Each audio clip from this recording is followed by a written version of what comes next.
हाय दोस्तों, कैसे आप लोग। मैं उम्मीद करता हूँ आप लोग ठीक होंगे।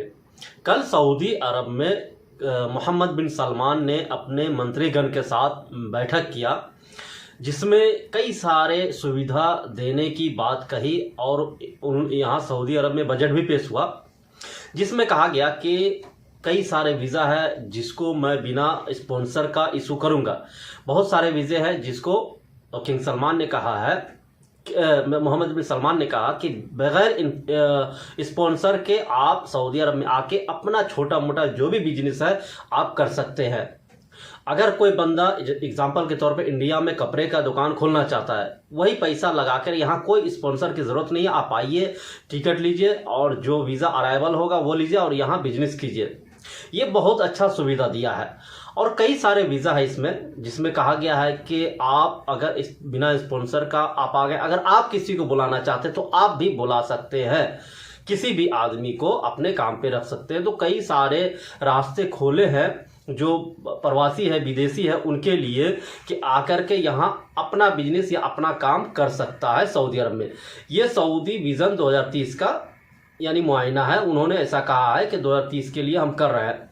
और कई सेक्टर में नौकरी का भी कहा गया है कि कई ऐसे सेक्टर है जिसमें नौकरी के लिए यानी सुविधा दे रहा है यहाँ के सरकार, और उसमें यानी विदेश से लोग आएंगे और काम करेंगे और सऊदी नागरिक भी काम करेगा उसमें साथ में। चूँकि यहाँ सबसे पहले सऊदी अरब में औरत को प्राइवेसी दी गई है, यानी औरत को सबसे आगे रखा गया है। 35 से 36% तक तकरीबन औरतें यहाँ काम कर रही है अभी भी, और आगे भी बढ़ेगी। और जो पूरी अपडेट है दोस्तों, मैं आपको बता दूं कि पूरा अपडेट क्या आया है, क्या क्या वीज़ा का कैटेगरी है, सारे चीज़ मैं आपको बता देता हूँ। बने रहिए और पूरी तरह वॉच कीजिए, आखिर तक समझ में आ जाएगा आपको कि क्या क्या कौन कौन सा वीज़ा इशू हो रहा है पाकिस्तान, इंडिया और बांग्लादेश के लिए। ठीक है, सऊदी में अलग अलग तरह के वीज़ा प्रोग्राम उपलब्ध है, जिसमें प्रवासियों को रहने और काम करने की अनुमति भी मिल पाती है। ऐसे में जो प्रवासी सऊदी में रहकर काम करना चाहते हैं उनके लिए ये बेहद सुविधाजनक है। अच्छी बात है। भारतीय सहित कई देशों के कामगार सऊदी में रहते हैं और काम करते हैं। प्रवासियों को बेहतर सुविधाएं प्रदान करने के लिए प्रीमियम वीज़ा की सेवा भी शुरू कर दी गई है। बताते चले कि Saudi minister of investment Khalid Al Falih के अनुसार सऊदी में पिछले एक साल के अंदर करीब 1238 फॉरेन इन्वेस्टर को प्रीमियम वीज़ा के सेवा दी जा चुकी है।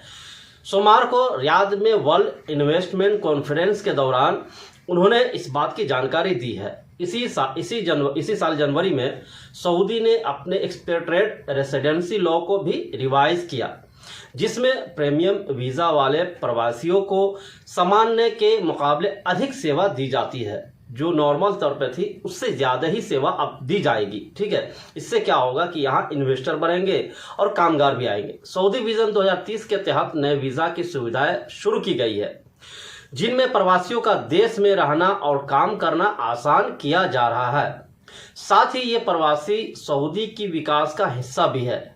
वीज़ा जैसे कि ये वीज़ा है, ये वीज़ा का नाम दिया गया है वीज़ा फ्री यात्रा, रियल एस्टेट ओनरशिप, बिना स्पॉन्सर के अपना वीज़ा खोल सकते हैं। उनके लिए एंट्री या एग्जिट वीज़ा प्रक्रिया आसान हो जाती है।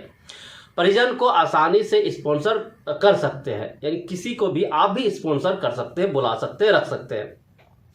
तो ये कुछ वीज़ा था, और यहाँ जो कानून है उसमें बहुत सारे तब्दीली की जा रही है।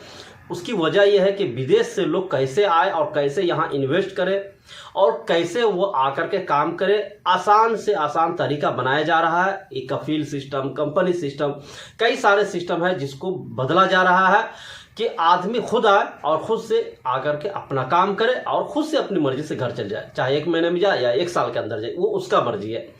तो ये सारे चीज़ को तब्दील कर रहा है, और ये बहुत अच्छी बात है कि ये सारे चीज़ को तब्दील कर रहा है। सऊदी अरब को अगर आगे बढ़ना है तो वाकई में इन सबको हल करना होगा, क्योंकि कई सारे केस जाते हैं, हुरूप लगते हैं, कई सारे मसले होते हैं, वर्कर परेशान होता है, कफील परेशान होता है, सारा के सारा परेशानी बढ़ता रहता है। इसीलिए मुझे भी व्यक्तिगत तौर पर भी मैं ये जानता हूँ और ये कह सकता हूँ कि सऊदी के लिए अच्छा होगा कि सऊदी अगर इस चीज़ को हल करे स्पॉन्सरशिप को ख़त्म करे तो इसमें क्या होगा, लोग ज़्यादा आएंगे, वर्कर भी ज़्यादा आएंगे और स्पॉन्सर जो लोग इन्वेस्टर है जैसे दुबई में जाते हैं अपने छोटे छोटे दुकान खोलते हैं, मताम खोलते हैं, कई सारे लोग हैं, तो यहाँ भी आकर के छोटे छोटे दुकान खोलेंगे और किसी चीज़ की जरूरत, किसी चीज़ की परेशानी उसको भी नहीं होनी चाहिए, क्योंकि अपना दुकान खोलेगा, जिस तरह आप इंडिया में खोलते हैं उस तरह यहाँ इन्वेस्ट कर सकते हैं।